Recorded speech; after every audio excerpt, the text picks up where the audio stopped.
Kata Rasulullah, wahai Muaz, hendaklah aku beri kalian satu amalan yang ketika engkau mengamalkannya lunas hutang-hutangmu. Itu kan solusi Rasulullah. Ada pembayaran tapi amaliyah.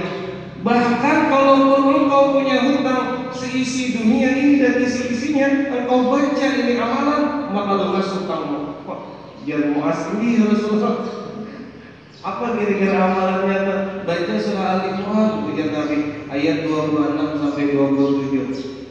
Qulillahul malikul mulki tu'til mulka man tasha' wa tanzi'ul mulka mimman tasha' wa tu'izzu man tasha' wa tudhillu man tasha' biyadikal khair innaka 'ala kulli syai'in qadir tulijul laila fin nahari wa tulijul nahara fil lail wa tukhrijul hayya minal mayyiti wa tukhrijul mayyita minal hayy wa tarzuqu man tasha'u bighairi hisab. Itu dibaca di mana kira-kira? Sembahyang kan? Maghrib baru subuh. Artinya ke masjid aja. Ke masjid aja. Baca itu, insya Allah engkau pulang lunas hutangmu. Nah, yang bisi hutang ya maghrib, subuh, jangan kan sembahyang, baca itu pasti membaca Allah. Wirid, maghrib, subuh, kena bulik, insya Allah belum lunas dia hutang. Tapi ini kan hadis Nabi, kita yakini mudah-mudahan dengan berkat Al-Quran Allah berikan jalan kemudahan. Itu kan di zaman sahabat Rasulullah. Nah jadi kelak nanti ujar Nabi, orang-orang yang ibadah niatnya bukan karena Allah hakikatnya, maka mereka hanya mencium bau surga. Maka mereka hanya melihat dari luar keindahan surga, tapi kadang awak menikmati surganya Allah. Waliyadzubillah nasallallahu. Maka disinilah penting niat bagi kita. Pian lihat kitab-kitab hadis Sahih Bukhari, Sahih Muslim, bahkan sehalus kitab Riyadhus Shalihin, Arba'in Nawawi, hadis-hadisnya itu pasti di awal pembahasannya tentang hadis niat.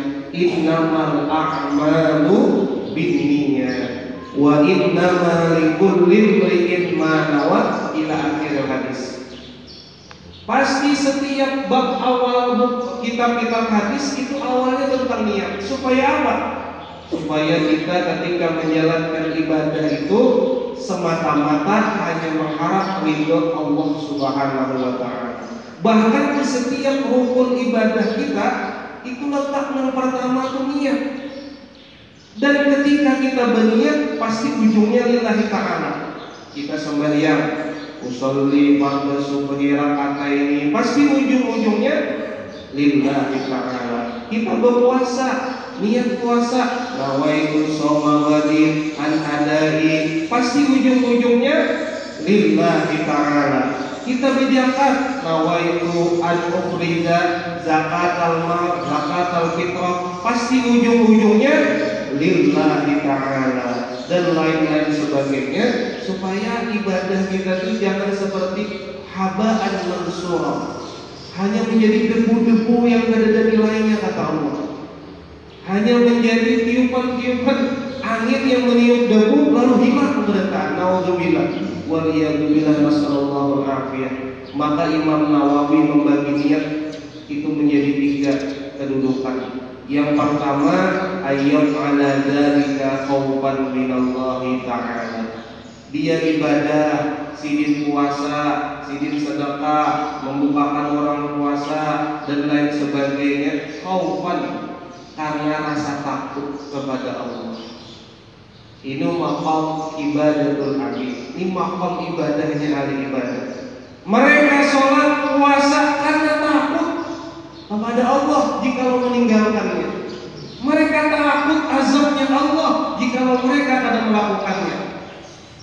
Seperti Imam Ali Zainal Abidin, cicitnya baginda Rasulullah itu sidin kalau sembahyang itu sudah ada tahu lagi di sekitarnya.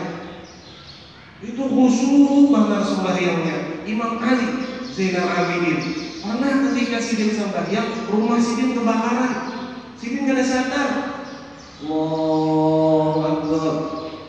rumah kebakaran karena sadar masih sembahyang aja.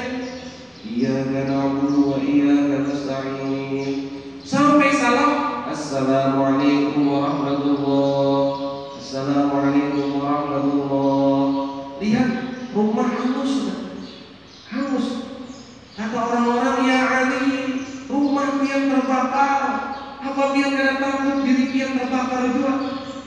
Ujar Imam Ali, aku lebih takut api nerakanya Allah daripada api dunia. Yang aku bayangkan ketika ibadah itu api neraka. Tidak ada dalam pikiran dan hatiku sedikit pun api dunia. Itu ada seberapa?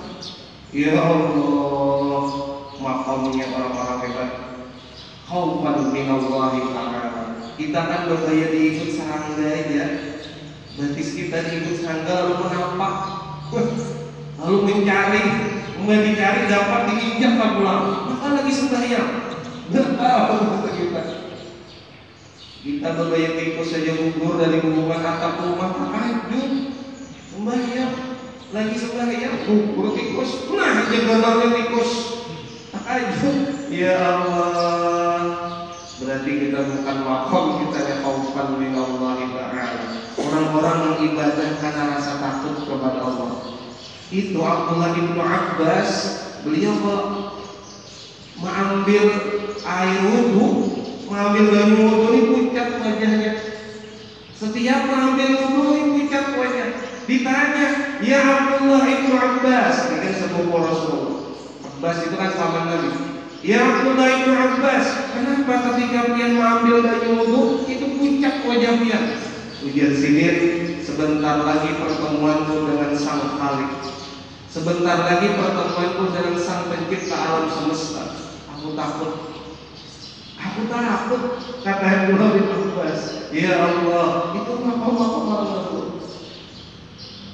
Mungkin kita ngambil wudu kira-kira pucat ya, bukan. Khaufan minallahi, tingkat-tingkat orang-orang yang merasa takut begitu hebat, rasa takut yang luar biasa kepada Allah. Ini ibadah ini ibadahnya ahli ibadah. Yang kedua, mereka ibadah ayat ala zalika hayaan minallah, karena malu, supan. Kebanyakan nikmat yang Allah berikan lalu pada sembahyang supan. Kebanyakan nikmat yang Allah berikan lalu pada puasa supan. Kebanyakan nikmat yang Allah berikan lalu kada berzikir, kada mengaji, kada sedekah, supan kepada Allah. Akhirnya mereka ibadah kepada Allah. Mata masih nyaman memandang, telinga masih nyaman mendengar, orang aja masih menunggu.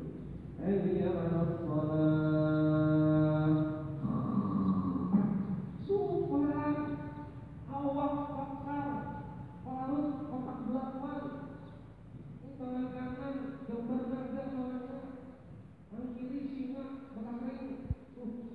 Tapi ketika sembahyang kata Allah, supan, awak bagus, pakar, tapi kata Allah ibadah kepada Allah, supan. Hayaan minallahi ta'ala. Berapa banyak nikmat yang Allah berikan. Nabi sembahyang hatta turiman madamah, sampai bangkak dari sirir.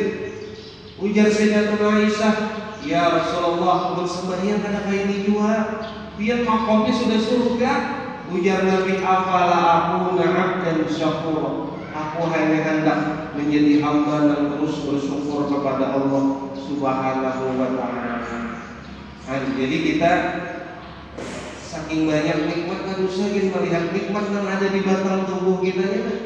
Dengan banyu membanyu di awak kita ini rasanya apa?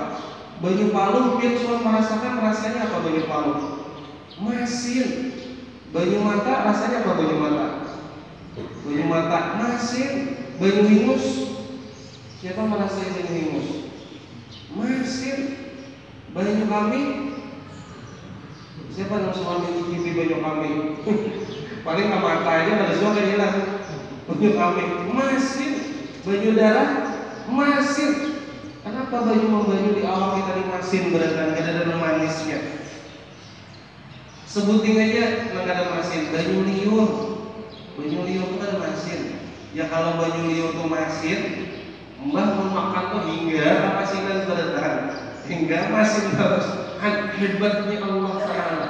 Berataan masih, kecuali Banyu Liyo. Apa hikmatnya masih berataan? Supaya ada memburuk batang tubuh kita, supaya ada membusuk batang tubuh kita. Nah, jadi kita rasain kira-kira masin atau ada minyak kami. Mungkin ada masin berarti makanan buruk gitu. Manis lah. Kayak gitu. Nah, yang buruk kalau ada penyakit berarti kelainan ada masin. Masin berataan. Itu kan nikmat. Lalu malu mengkadang ibadat lawan Allah, harta banyak, supan kada bersedekah. Ini tingkatan hayaan minallah. Ini kan makomnya Nabi, makomnya para sahabat, makomnya para aulia. Ini hayaan minallahi ta'ala. Nah, yang ketiga ini biasanya kebanyakan kita ayam ala dzalika li talabil jannati was-shawab. Kita orang awam biasanya. Mereka sembahyang puasa di bulan Ramadan, sembahyang taraweh, mengaji Quran karena mengharap pahala di sisi Allah Subhanahu wa Ta'ala. Ini seperti ibadah tujar, ibadahnya orang pedagang. Lamun kada banyak untung, ada apa menjual. Nah, jadi untung. Nah, kira-kira ini bulan Ramadan kan dana pahalanya sembahyang 5 waktu. Satu langkah aja menuju ke masjid kan satu gedung istana di surga. Lalu sidin kada pernah tertinggal. Ya kada apa-apa. Karena kita orang awam, maklum makomnya hanya mengincar pahala dan surga oleh Allah. Sembahyang tarawih kan setiap malamnya ada fadilahnya. Malam pertama dosa terhapus kayak bayi hanya lahir. Malam kedua dosa-witannya dihapus oleh Allah. Malam ketiga dapat doa malaikat. Malam keempat itu seperti baca kitab Taurat, Zabur, Injil, Al-Quran. Banyak 4 mushaf diisi kitab Taurat aja ada. Tapi ketika sembahyang malam keempat itu namanya membaca 4 kitab mushaf Taurat, Injil, Al-Quran. Jangankan Injil, Al-Quran dihapus mencari. Ada dah. Dan ada lawas yang terbacain. Supaya kesalib kamana ya Allah. Jadi sidin mengikuti malam apa yang sidin nang tarawih itu awal lunas hutang. Itu malam berapa ya itu? Oh, malam ke-29. Nah, kalau di situ aja kita sama diamnya. Malam ke-29. Nah, itu kan diincar pahala dan surga. Nah, ini biasanya ibadah orang awam. Tapi menurut Imam Nawawi tingkatan-tingkatan inilah yang disahkan. Yang disahkan dan dibolehkan selama kita semua dalam kisaran ruang lingkupnya mengharap ridha Allah Subhanahu wa Ta'ala. Mudah-mudahan di bulan Ramadan yang ke-8 ini kita perbaiki niat kita perbaiki ibadah kita perbaiki segala kualitas pendekatan diri kita kepada Allah.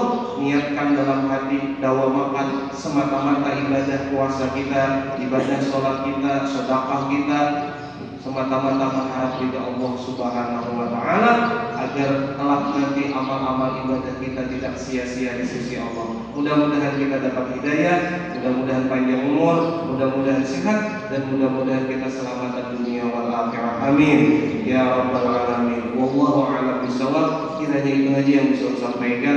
Mudah-mudahan ada manfaat, ada barokahnya.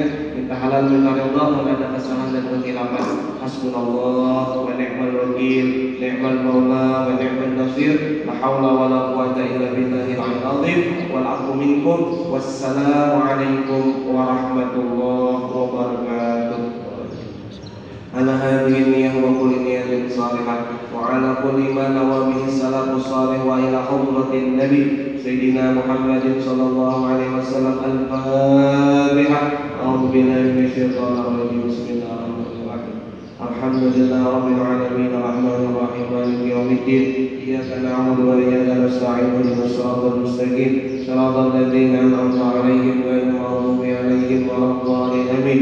Amin amin ya Allah. Bismillahirrahmanirrahim. Alhamdulillah rabbil alamin. Allahumma salli ala sayyidina Muhammad wa ala alihi wa sahbihi ajma'in. Allahumma qul bisalamata was sihhata wal 'afiyata 'alaina wa وعلى من مضى عنا وعلى من غاب عنا وعلى عبيدك الحجاج والحجاج والزوار والمسافرين والمقيمين ببرك وبحرك وجوك وفضائك من أمة سيدنا محمد صلى الله عليه وسلم. اللهم جملنا بالعافية والسلامة وحققنا بالتقوى والاستقامة وأعذنا من مجيبة الندامة في الحال والمال والمعاد إنك سميع الدعاء برحمتك يا أرحم الراحمين يا أرحم الراحمين يا أرحم الراحمين. أفرج علينا وعلى المسلمين. ربنا آتنا في الدنيا حسنة وفي الآخرة حسنة وقنا عذاب النار. صلى الله